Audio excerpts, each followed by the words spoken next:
Goeiemôre. Ons skriflesing gaan vandag wees uit Hosea 5 vanaf vers 8 tot 6 vers 6 en ons tema is terug na die Here. Kom ons bid saam. Here, baie dankie vir die voorreg om die Bybel te kan oopmaak vir oggend. Dankie dat dit oor die algemeen goed gaan met ons. Ja, daar is mense wat swaar kry. Daar is mense wat siek is. Maar dankie dat U die genadige God is wat gesond maak, help, uithelp en dat U ons nooit los nie.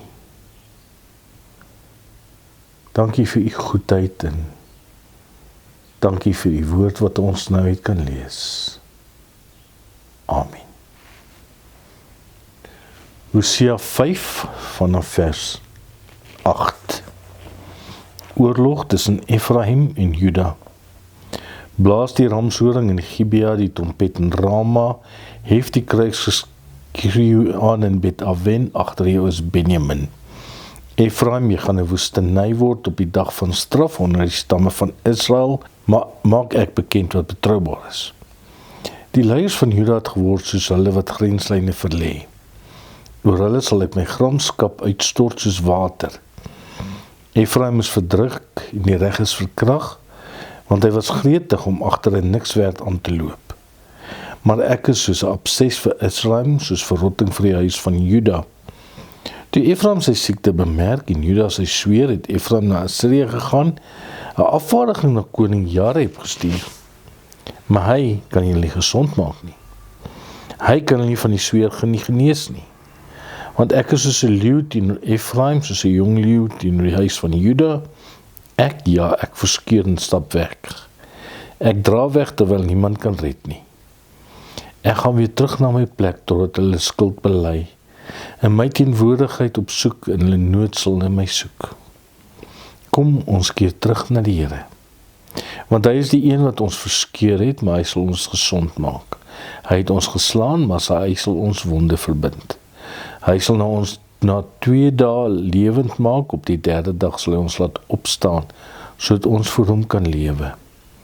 Laat ons hom ken, laat ons daarna streef om die Here te ken. So seker soos dagbreek is sy verskyning, hy sal soos reën na ons toe kom, soos lentereën wat die grond deurnat maak. Wat moet ek met jou doen, Efraim, wat moet ek met jou doen, Juda? Julle trou is soos 'n môrewolk, soos dou wat vroeg verdwyn. Daarom het ek hulle neergevel deur die profete, hulle omgebring met die woorde van my mond. My oordeele verskyn soos die lig, want ek verwag troue liefde nie offers nie. Kennis van God, eerder as brandoffers. Kom, laat ons terugkeer na die Here. God verlang nie ons godsdiens nie. Hy verlang na ons. Daar's 'n ingrypende sin aan die begin van Hosea 6. Kom, laat ons terugkeer na die Here. Ja, dit klink soos iemand wat in Amerika, Australië sit en sê, kom, ons gaan terug huis toe. Kom ons draai om. Dis nou tyd. Ja, so kan 'n mens baie ver van God afdryf, wegdryf. En ons besef dit nie, want ons is mos godsdienstig.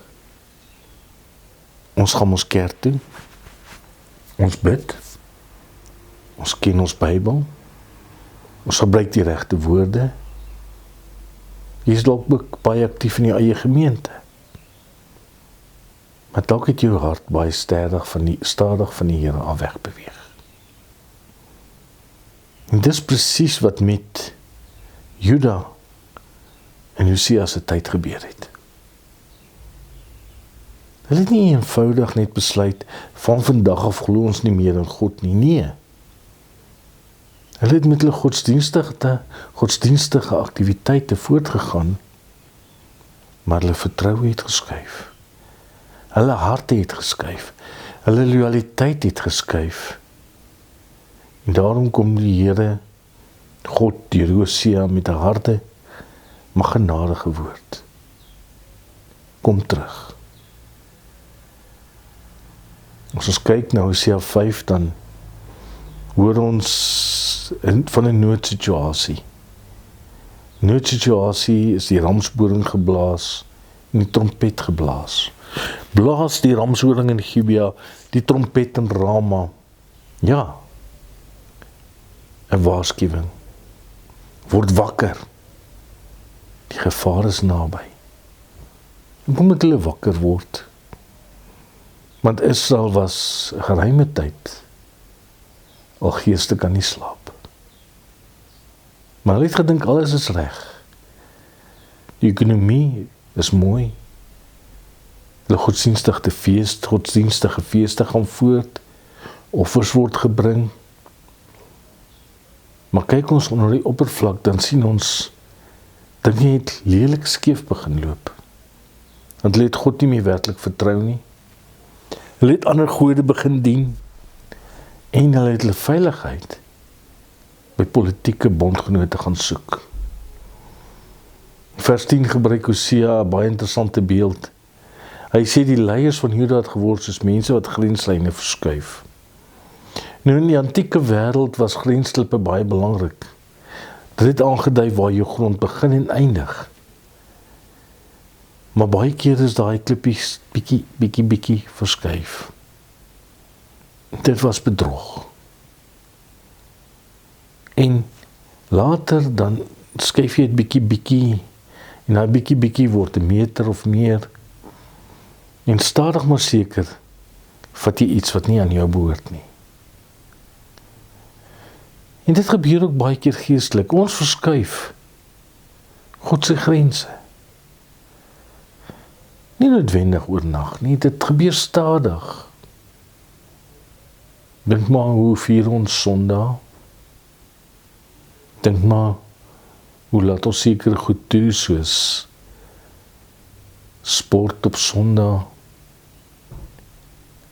Ons gaan koop Sondag, die malls is oop.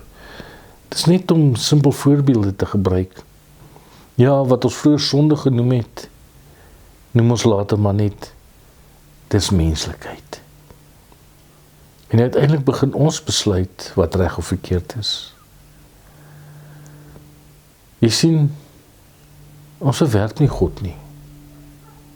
Maar ons pas God aan, sodat hy gemaklik in ons lewe inpas. Nou wat gebeur as jy bang word? Wat gebeur in moeilike tye? Ek sal sien daar is probleme. Maar wat 'n fout maak hulle? In plaas daarvan om na God toe te gaan hulle na Assirië toe. Hosea 5 vers 13 sê, toe Efraim sy siekte sien en Juda sy wond, het Efraim na Assirië gegaan. Met ander woorde, hulle het geweet hulle is siek. Hulle het geweet daar is 'n wond. Maar hulle gaan soek die verkeerde dokter. Dis is wanneer jy tandpyn het, dan gaan jy na 'n voetdokter toe. Hy gaan iets anders trek, maar nie 'n tand nie. Waarheen gaan jy wanneer dinge in die lewe begin skeefloop? Wanneer dokters iets sê wat jy nie wil hoor nie. Wanneer daar spanning in jou huwelik is. Wanneer geld begin min raak. Wanneer jy onseker is oor jou werk. Waaroor lê jy s'nags wakker? Ja, ons leef in 'n wêreld en ons weet hoe onseker die lewe om ons is. En ons is bekommerd oor ons veiligheid, ons werk, kinders. Kyk maar om jou en wonder oor die toekoms. Ek sê nie ons moet nie onverantwoordelik optree nie. Nee. Ons moet beplan, ons moet werk, ons moet mediese hulp kry wanneer ons siek is, ons moet verstandig met geld omgaan. Maar jy sien, Hosea se vraag lê dieper. Hosea se vraag is, waar lê jou vertroue? Die probleem van Israel was nie bloot die feit dat hulle Assirië om hulp gevra het nie. Die probleem was, hulle het van Assirië verwag net wat God kan gee. Hulle het verwag dat Assirië vir hulle veiligheid, hoop, toekoms, redding kan gee. En ons kan dieselfde doen. Wat is jou Assirië? Is dit geld? Pensioenfonds? 'n dokter? 'n politieke party? Ja, ons hoop so die huidige regering verdwyn. Ons kinders. Of baie keer is jou Assirië die kerk. En dan sê God, nie een van hierdie dinge kan jou diepste wonde genees nie. En dan kom een van die ontstellendste verse. Vers 15 sê, ek gaan terug na my plek, totdat hulle hul skuld erken en my teenwoordigheid soek. Klink amper asof God sê, ek gaan julle laat ervaar hoe die lewe sonder my lyk. Nie omdat God wreed is nie, maar omdat hulle hom nie meer nodig het nie. En soms is dit juis wanneer dinge waarop ons vertrou begin wegval, dat ons ontdek waarop ons werklik ons hoop gebou het. Wanneer geld nie meer die antwoord is nie. Wanneer die dokter nie meer 'n oplossing het nie. Wanneer 'n verhouding stikkend is. Wanneer ons beheer verloor, dan kom die vraag, maar waar is God? Die belangrike vraag is eintlik, waar was God in jou lewe toe alles goed gegaan het? Het jy hom toe gesoek? Of het jy hom eers begin soek toe jou sekerhede verdwyn het? En dan breek Hosea 6 oop met hoop en sê, kom laat ons terugkeer na die Here. Terugkeer beteken omdraai. Om in een rigting op pad te wees en om te draai. Dit is bekering. Bekering is nie bloot om te sê ek is jammer nie.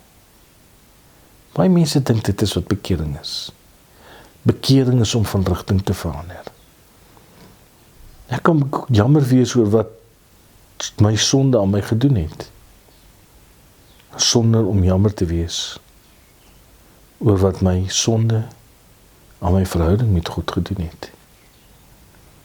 Ware bekering sê, Here, ek wil terugkom. En dan hierdie merkwaardige woorde, hy het ons verskeur, maar hy sal ons genees.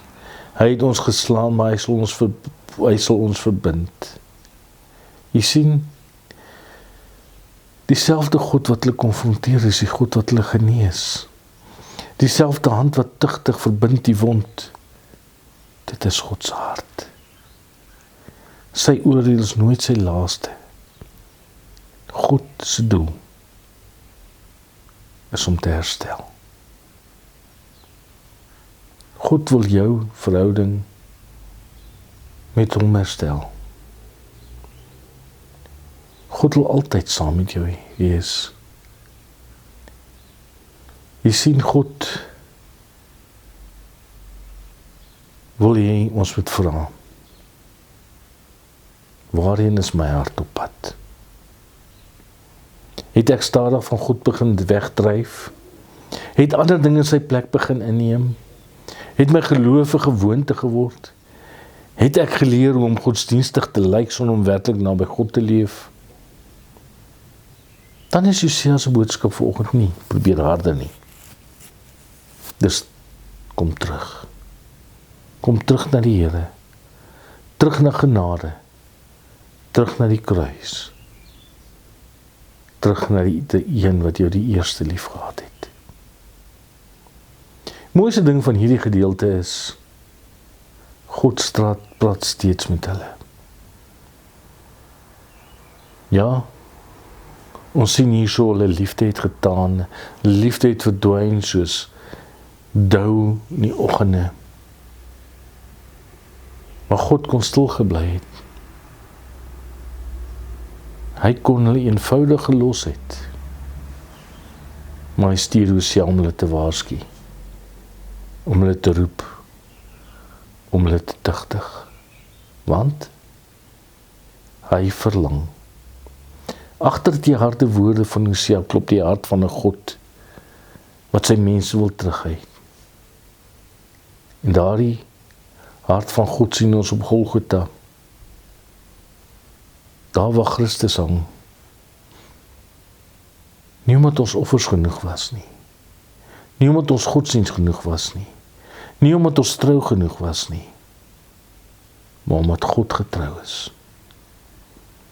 Ja, ons liefde is soms soos 'n morredou. Dit verdwyn. God se liefde nie. Ons trou verdwyn. Sy trou nie. As ons wegloop, kom soek hy. As ons die verbond breek, hy bly getrou. En daarom kan ons steeds luister na die uitnodiging, kom laat ons terugkeer na die Here. Nie môre nie. Nie wanneer alles reg is nie.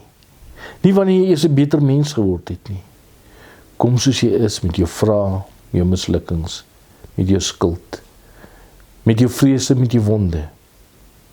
Kom terug na die Here. Want die een wat ons roep, is dieselfde een wat beloof om te genees. En in Jesus Christus weet ons, daar is altyd 'n pad huis toe. Kom, laat ons terugkeer na die Here. Amen.